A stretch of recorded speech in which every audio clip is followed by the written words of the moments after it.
On a fait pipi. On a fait pipi, hein, disons-le comme ça. Un soula ou un cloche a fait pipi. Qu'est-ce que vous allez faire le matin? Vous allez nettoyer, balayer ça. Même si ça a déféqué, ça sent mauvais, mais vous allez nettoyer ça. Si le matin vous réveillez, devant votre porte, vous voyez un peu de l'huile, tout ça, vous allez nettoyer. Vous allez être en colère, mais vous allez nettoyer quand même. Mais si le matin, vous découvrez du sang dans l'abondance de votre maison, qu'est-ce qui va se passer? Vous avez fait quoi? Ouais, une panique. Vous n'êtes pas en colère, vous avez une panique. Pourquoi? Liquide, c'est pas liquide. Le sang, c'est un liquide, non? C'est pas un liquide. Est-ce que c'est pas un liquide? L'eau n'est pas un liquide. Mais pourquoi, pourquoi si c'est le sang, vous allez paniquer? Vous allez commencer à paniquer partout, avoir peur.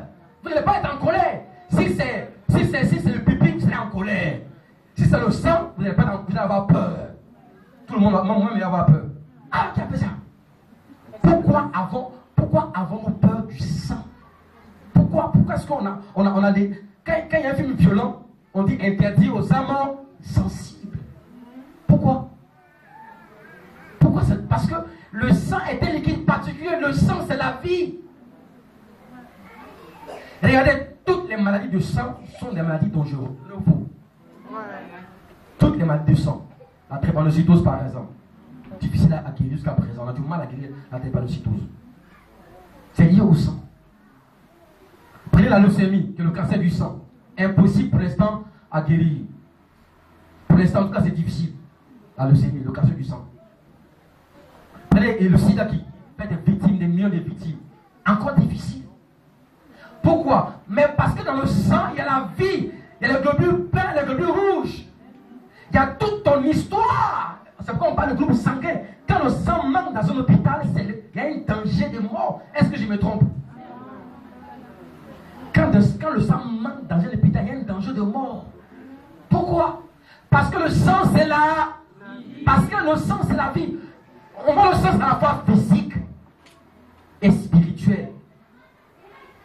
Alors si au niveau physique, on voit l'importance du sang dans l'organisme humain, on découvre davantage sur l'importance au niveau spirituel.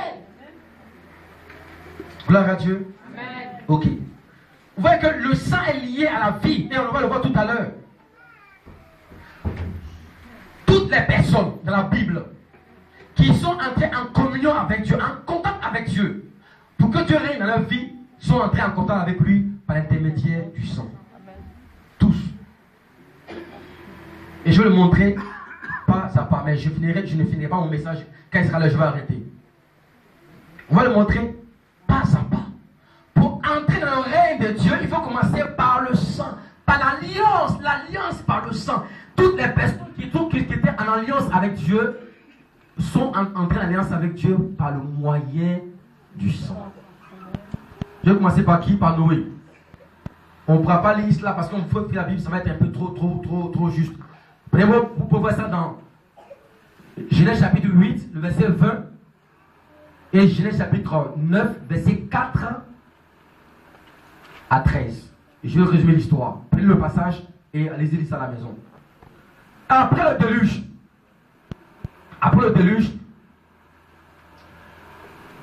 une nouvelle vie devait commencer. Et qu'est-ce que Noé a fait? Noé a bâti un hôtel. C'est ça? Hôtel A-U-T-L-E. Un lieu d'adoration. C'est pas un lieu où on dort, mais c'est un lieu d'adoration. Un lieu de communion, un lieu spirituel. Il bâtit l'hôtel. Et il a offert sur l'hôtel, donc c'était fait du bois avec des pierres. Des pierres, ensuite il met l'animal dessus. Donc il prend l'animal qui l'égorge et il fait brûler l'animal. Et l'odeur, n'est-ce pas, de sacrifice est monté jusqu'à Dieu et Dieu prend l'engagement que tant que la terre subsistera, la sémence et la moisson ne cesseront jamais. Et ce n'est pas tout. Au chapitre 9 maintenant, Dieu dit, Noé, sois fécond, multiplie-toi. Et il répète les mêmes promesses qu'il a faites à qui? À Adam et à Ève. Il fait les mêmes promesses. Regardez ce qu'il dit, il le bénit, sois fécond. Il dit au verset 3, tout ce qui rampe sur la terre vous servira de nourriture. Je vous le donne comme je l'ai fait des végétaux. Verset 4. Pourtant, vous ne mangerez pas de chair avec sa vie, c'est-à-dire avec son sang. Mais aussi, je réclamerai votre sang, c'est-à-dire votre vie. Je le réclamerai à tout animal. Je le réclamerai à chaque homme, la vie de l'homme qui est son frère. Celui qui versera le sang de l'homme par l'homme, son sang sera versé.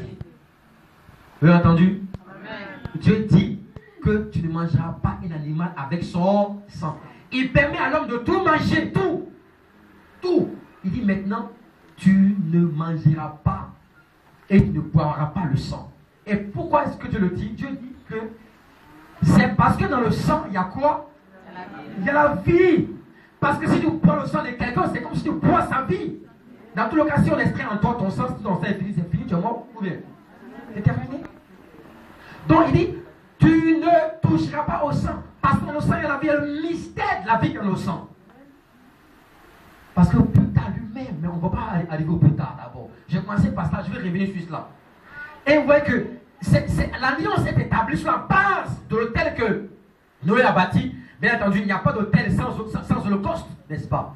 Il n'y a pas d'holocauste sans sacrifice. Il n'y a pas de sacrifice sans quoi? Sans le sang versé. Ok. Donc l'alliance que Dieu établit, qui est établie entre Dieu et Noé, est établie sur la base, n'est-ce pas, de l'autel. Et comme signe de l'alliance, Dieu dit à Noé, regarde dans le ciel. Je mets quoi? Je mets quoi? Je mets l'arc-en-ciel. Quand tu le verras, tu sauras qu'entre moi et toi, il y a eu une alliance. Notre voisin, l'alliance. Par le sang de Jésus. Ouais. Les alliances les plus puissantes sont faites sur la base du sang. Il y a des degrés d'alliance. Il y a des degrés d'alliance. Il y a l'alliance avec les animaux, avec les souris, avec les rats, avec les bœufs et les moutons, c'est pas la même chose. Avec les poulets, c'est pas la même chose. Quand ça atteint un bœuf, l'alliance est différente maintenant. Ça atteint un niveau supérieur. Quand ça atteint un homme, c'est le super. Vous suivez ce que je veux dire? Amen. Ok, donc l'alliance est établie sur la base, n'est-ce pas, du sang qui est fait, qui est versé. On voit la même chose, que Dieu fait la même chose avec qui? Avec Abraham. Prévois dans la Genèse chapitre 17, on va sauter. Chapitre 15, chapitre 17, je vais les résumer, mais prenez ça pour vous-même. Au chapitre 15 de Genèse, d'abord au chapitre 12, Dieu dit à Abraham, sors de où en Chaldée, je fais de toi une grande nation. Les promesses sont faites. Et au chapitre 15, une alliance va être établie entre Dieu et Abraham. Abraham dormait et Dieu